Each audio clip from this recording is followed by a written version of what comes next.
안녕하세요. 오늘 이 시간에는 경매를 공부하시는 분들이 많이 알고 있는 말소 기준 권리에 대하여 알아보겠습니다. 많은 분들이 말소 기준 권리나 말소 기준 등기에 대해서는 많이 아실 것입니다. 그러나 이에 대하여 정확히 알고 있지 않은 분들이 있어서 오늘은 말소 기준 권리에 대하여 정확히 알아보기로 하겠습니다. 자, 필자는 경매와 관련한 다수 책자를 집필하였으며 최근 만화로 배우는 부동산 등기 책자까지 마무리하였습니다. 현재는 유치권 관련 책자를 집필하고 있습니다. 빠른 시간 내에 완성하여 여러분들께 선보이도록 하겠습니다. 필자는 현재 의정부에서 세영 경매학원을 운영하면서 강의를 하고 있습니다. 자, 말소 기준 권리는 부동산 경매에서 부동산이 낙찰될 경우 그 부동산에 존재하던 권리가 소멸하는가, 그렇지 않으면 그대로 남아 낙찰자에게 인수되는가를 가늠하는 기준이 되는 권리를 말합니다. 말소 기준 권리는 6가지가 있는데 저당권, 근저당권, 압류, 가압류, 담보가 등기, 강제경매, 개시 결정 등기가 있습니다. 이 6가지 등기 중에서 가장 빠른 등기가 말소 기준 권리, 즉 말소 기준 등기입니다. 그러나 반드시 이렇게만 된다면 아무런 염려가 없겠지만 그렇지 않다는데 문제가 있습니다. 부동산 경매는 보통 금액이 대규모로 투자가 되는데 말소 기준 권리를 잘못 분석하여 경매에 입찰한다면 경락받은 물건에 말소가 되지 않는 권리가 있다면 난감한 상황에 부딪히게 될 것입니다. 자, 이 6가지를 생각하면서 실제 경매 사례를 보기로 하겠습니다. 자, 이 경매 물건은 근저당권 2건과 가압류가 1건인데 가장 빠른 2018년 3월 28일 신한은행의 근저당권이 말소 기준 권리입니다. 자, 또한 이 경매 물건은 가처분 소유권 이전 강제경매 개시가 순서대로 나오는데 가처분 등기는 말소 기준 등기가 아닙니다. 그러므로 2018년 8월 2일의 대우건설의 경매 개시 결정 등기가 말소 기준 권리입니다. 이 경매에서 2009년 3월 10일의 가처분은 말소 기준 권리인 2018년 8월 2일의 대우건설의 경매 개시 결정 등기보다 빠름으로 낙찰자가 인수해야 합니다. 그러나 이 물건을 확인해 본 결과 재건축 정비조합이 소유권을 이전하기 위해서 가처분을 하였고 그 가처분으로 소유권을 이전하였으므로 말소되지는 않았지만 말소된 것과 같습니다.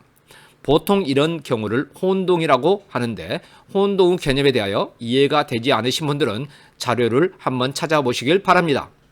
혼동에 관하여는 필자가 여러 차례 방송을 했고 필자의 책자에서도 여러 번 언급을 했습니다.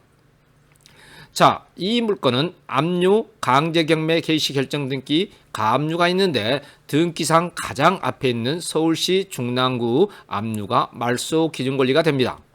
모든 경매 물건이 이런 경우만 있다면 말소 기준 권리는 간단하고 중요하지 않을 겁니다. 그러나 그렇지 않은 것이 문제입니다. 자, 필자는 2011년 7월에 매일경제신문사에서 사례로 보는 고급 경매 비법이 떴다라는 책자를 출판한 바 있습니다.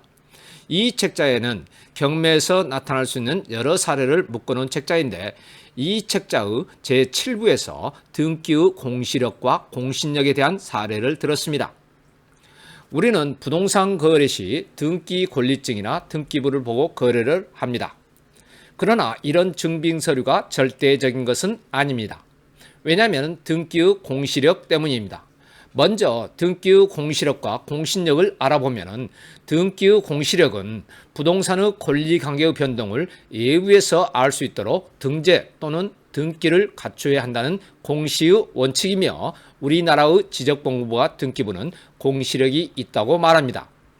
이에 반하여 등기의 공신력이란 외형적 사실을 믿고 거래한 사람을 보호하는 공적인 신용의무를 말하는데 실제로는 아무런 권리관계가 없으나 있는 것으로 보이는 외형적 사실을 믿고 거래한 사람을 보호하기 위하여 거래의 관계가 있는 것과 같은 법률 효과를 부여하는 효력이며 독일 등에서 공신력을 인정하고 있습니다. 이렇게 말씀드리면 이해하기가 어려우실 겁니다. 자, 하나의 예를 들어보겠습니다. 소유권이 갑에게 있었는데 을이 갑으로부터 매입을 하지 않고 불법적으로 인감 등을 도용하여 거짓으로 소유권 이전을 한 다음 병에게 매도하였습니다. 이렇게 된 뒤 한참 후에 갑이 그런 사실을 알게 되었습니다. 그래서 갑이 을과 병을 상대로 소유권 이전 등기 말소 등기를 청구하여 승소를 하였습니다. 이렇게 되면 비록 병이 을로부터 이런 사실을 전혀 모르고 소유권 이전을 했다고 해도 을과 병의 소유권 이전은 말소가 되고 소유권은 원래의 소유자인 갑으로 돌아오는 것이 등기의 공시력이고 우리나라에서는 등기의 공시력만 인정하기 때문입니다. 다시 한번 말씀드리면 등기의 공시력은 등기부에 나와 있는 글씨, 즉 소유권 등 그 자체는 인정하지만 그 등기가 진실되는가는 인정하지 않는다는 말입니다. 다시 말씀드리면 등기부에 갑이라고 나와 있어도 진실된 소유자가 을이라면 등기부에 갑이라고 되어 있어도 진정한 소유자는 을이라는 것입니다. 자, 이 사례에서 진정한 소유자가 아니라면 이렇게 을과 병의 소유권은 빨간 줄로 그어집니다. 보통 매매가 되어 소유권이 이전된다면 전 소유자에게는 이렇게 빨간 줄로 그어지지 않고 이유 사례처럼 소유권만 이전되지 빨간 줄로 그어지지는 않습니다. 자, 이와는 달리 등기의 공신력이 인정된다면 비록 을이 갑으로부터 거짓으로 소유권을 이전했다고 해도 이를 믿고 거래를 한 소유자 병의 소유권에는 아무런 변경도 생기지 않습니다. 이게 등기의 공시력을 인정하느냐 공신력을 인정하느냐의 큰 차이점입니다. 우리나라가 등기의 공시력만 인정하기 때문에 만약 문중 소유로 있는 부동산을 정당하게 문중총회 등을 거치지 않고 이전 등기를 하면 문중 회원들의 소송에 의하여 소유권이 다시 문중으로 되돌아가는 경우가 많습니다. 그래서 금융기관에서는 문중으로부터 부동산이 이전되어 경매에 나온 물건에 대하여는 경락 잔금 대출을 해주지 않은 경우가 많습니다. 자, 앞에서 소개해드린 필자의 저서 제7부에서는 다음과 같은 내용이 소개되어 있습니다.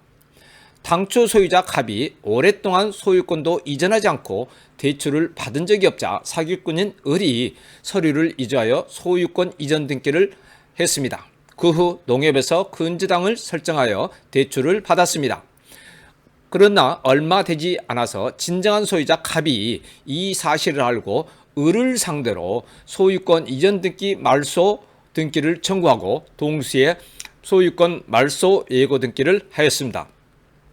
그 후 을의 소유권 등기는 말소가 되었고 근저당 설정 등기도 말소되었습니다.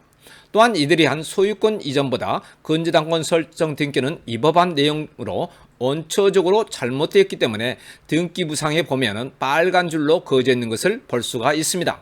만약 갑이 소유권 이전 등기 청구를 늦게 했다면 경매에 들어갔을 것이고 이 경매에서 낙찰받은 사람은 큰 손해를 입었을 것이 분명합니다.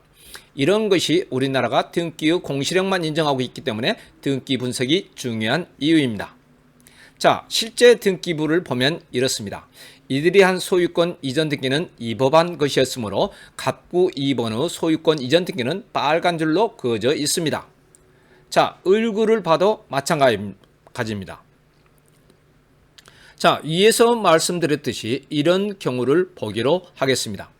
소유자 갑의 부동산을 을이 허위로 이전 등기하여 근저당권을 설정한 경우 을이 대금을 상환하지 않으면 경매가 들어갈 겁니다.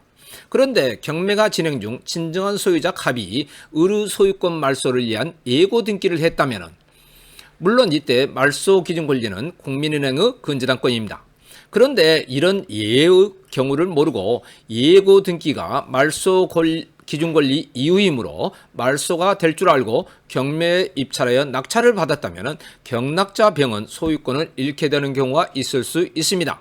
왜냐하면 예고 등기는 말소 기준 권리 이후에 한 등기이지만 말소되지 않기 때문입니다.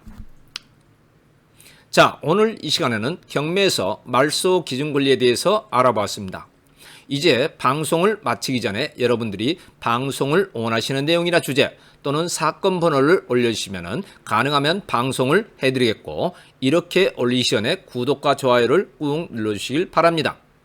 또한 필자가 강의하고 있는 의정부 세영경매학원에 들리실 기회가 된다면 실제 강의를 한번 들어보시는 것도 환영합니다. 자, 이상으로 마치겠습니다. 감사합니다.